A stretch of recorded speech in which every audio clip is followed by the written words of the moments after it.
Alors que j'enlevais ma robe, espérant rejoindre Dami Lola sous la douche, je frappais doucement à la porte. Mon amour, ouvre-moi, dis-je avec excitation, espérant lui faire comprendre combien j'avais hâte de partager ce moment ensemble. Non, mon amour, j'ai presque fini. Donne-moi juste une minute, répondait-il d'une voix douce. Ah, qui ne voudrait pas prendre une douche avec une belle femme comme moi? Pensais-je en m'asseyant pour l'attendre, l'esprit rempli d'anticipation. Je m'appelle Amina, et voici mon histoire. Mariée à Dami Lola, le fils de notre pasteur, que j'avais rencontré à l'église après son retour d'études à l'étranger. Tout le monde admirait sa dévotion à l'église et sa gestion habile du commerce familial. C'était un homme respecté, aimé de tous, et, vêtu de son sourire éclatant, il illuminait la pièce.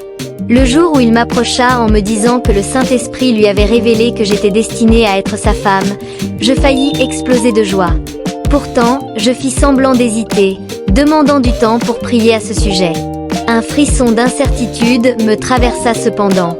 En tant que fille de famille modeste, je me demandais pourquoi il m'avait choisie plutôt qu'une parmi tant d'autres, plus belle et de son niveau social.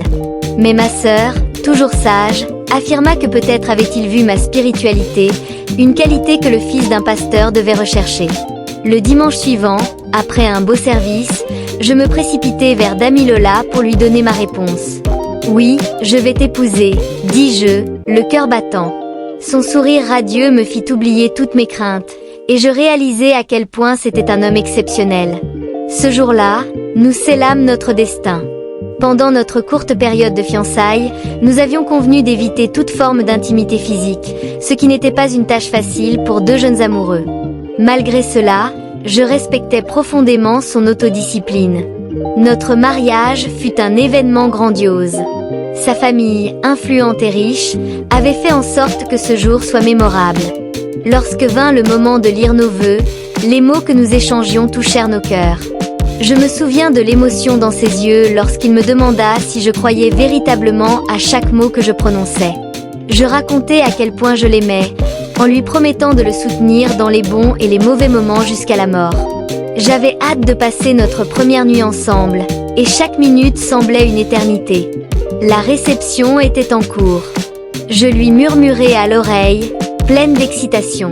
Partons maintenant, il nous reste toute la nuit pour célébrer.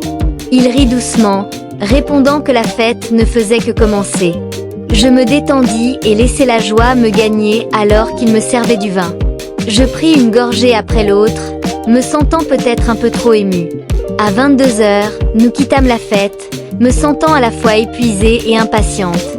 Arrivé à notre chambre d'hôtel, je m'attendais à ce qu'il se jette sur moi, mais il se dirigea vers la douche. Mon cœur s'accéléra, mais je tentai de rester patiente. Quand Dami Lola sortit finalement, je me blottis sous les couvertures, anticipant notre moment d'intimité. À ma grande surprise, il éteignit la lumière et se tourna pour dormir. Mon cœur se serra, et un frisson d'inquiétude m'envahit. Peut-être était-il simplement fatigué, me dis-je pour me rassurer. Je m'approchai silencieusement, caressant son bras. Dami Lola, est-ce que tout va bien? Chuchotai-je, l'inquiétude dans la voix. Il soupira. Oui, tout va bien, Amina. Je suis juste très fatiguée. On en parlera demain, d'accord? Ce n'était pas l'assurance que j'espérais. Les jours passèrent et sa distance ne fit qu'augmenter. À chaque excuse de sa part, mes doutes grandissaient. Il semblait toujours fatigué ou trop occupé pour moi, et je me sentais coupable de ressentir cela. Peut-être avais-je fait quelque chose de mal? Un soir, s'accumulant de frustration, je pris mon courage à deux mains et le confrontai. Dami Lola, je ne comprends pas ce qui se passe.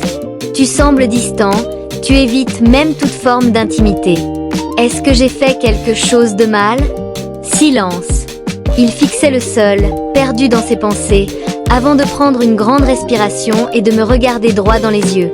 Amina, je dois te dire quelque chose que j'aurais dû te dire avant notre mariage. Je retenais mon souffle, sentant le monde s'effondrer autour de moi. Je ne suis pas attirée par les femmes. Je restais sans voix, le sol semblait se dérober sous mes pieds. Quoi? Qu'est-ce que tu veux dire? Je suis gaie, Amina. Je l'ai toujours été. Dans la famille d'un pasteur, j'ai appris à réprimer cela, pensant que le mari... Abonne-toi pour suivre l'intégralité de l'histoire.